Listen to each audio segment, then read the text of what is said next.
The human species is becoming weaker and weaker with time. And why do I say this? Right now we have advanced medicine. This is something very good, and I really love this. Long time ago, when we didn't have the advanced medicine, what used to happen is nature would select the weakest and kill that, or maybe just eliminate the weakest in the species in question. Take, for example, human beings.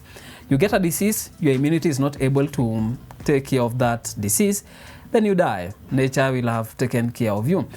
For those who had very good immunity, they will be able to survive that and also pass whatever trait that was there to the coming generations. And that's how the species became purified over time. And that's how mostly what usually happens down there in the untouched nature. Now let's come to the advanced medicine. Right now, even if you have a genetical condition, you can be able to survive that long enough. You can add more years. If you cannot be able to reproduce normally, you can get what you call assisted reproduction, meaning that you can get your sperms or maybe your ovum, get a preferable opposite gamete, then get those fertilized, and then after fertilization, that is implanted in a surrogate mother. That surrogate mother will take care of that pregnancy until you get that. Now, suppose that, for example, there was a defect in your genetical composition.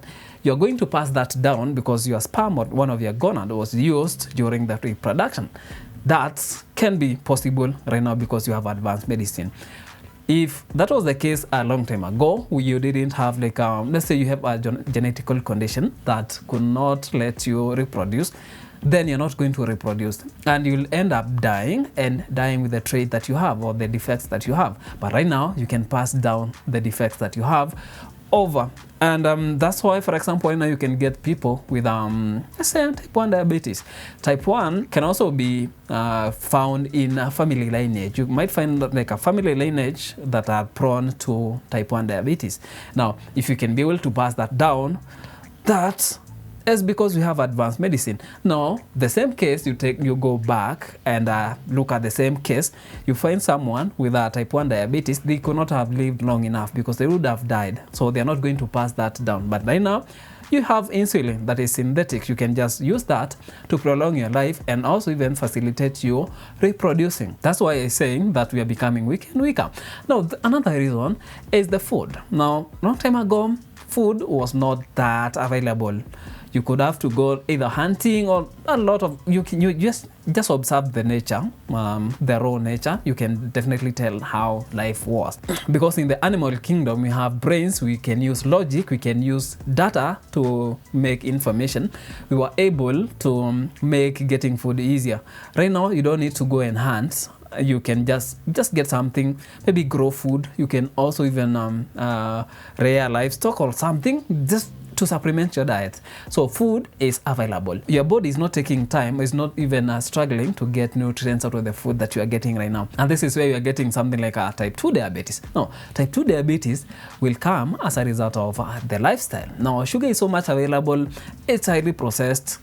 Immediately you take food, it's absorbed into your blood and it stays longer. If you take a lot of that sugar, then it stays longer. You start getting insulin insensitivity, meaning that the insulin that you're producing is not as active or as functional as it used to be. So you just start getting or drifting towards diabetes.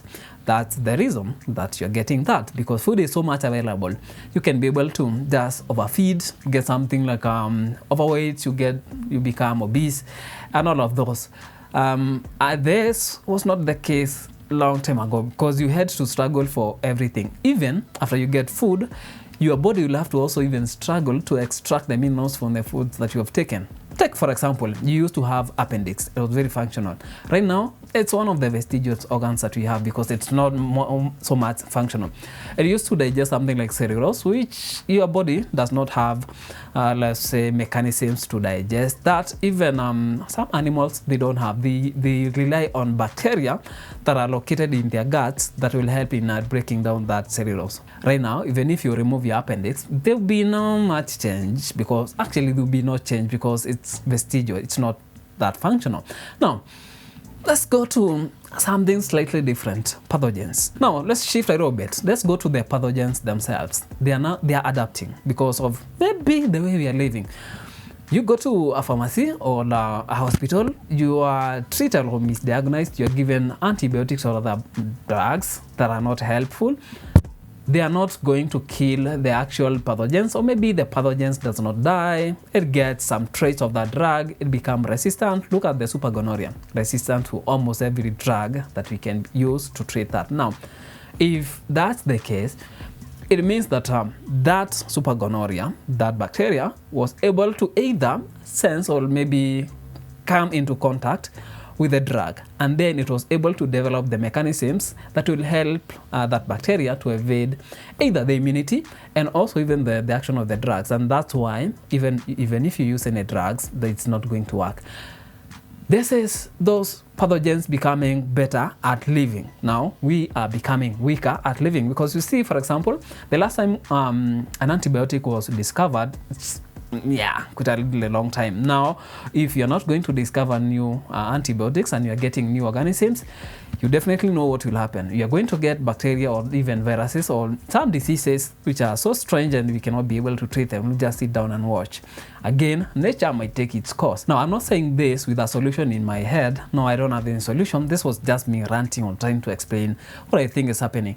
But some of the things are reversible. Like, for example, the food, let's stop making food too much available. Like, for example, the processed foods. Try to make your body struggle a little bit to get those minerals. When you start maybe empirical treatments whereby your doctor will give you drugs because of a certain kind of a symptom, they say, hey, go take these drugs in case it's malaria. If you don't feel well, you just come back. We are going to give you another drugs that will treat typhoid. So that's the empirical treatment, meaning that they are just misusing antibiotics.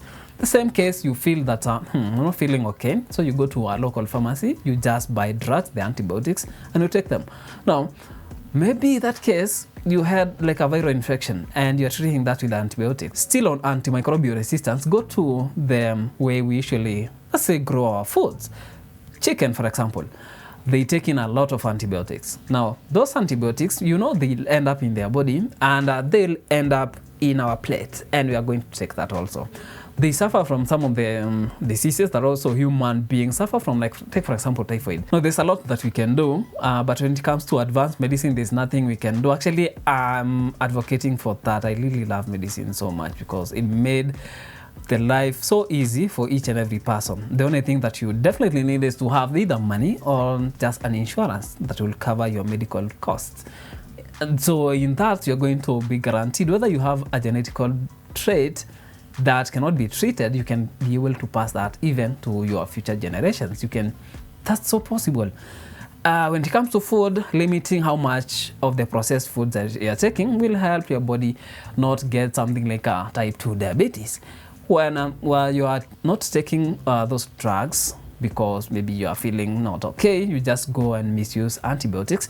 You're also preventing those bacteria from learning what we are doing to kill them, so that the day that we actually get sick from that pathogen, we can use the drugs that we have to kill it, because it doesn't know actually how to deal with that. It felt so good to get that out of my chest. See you in the next one.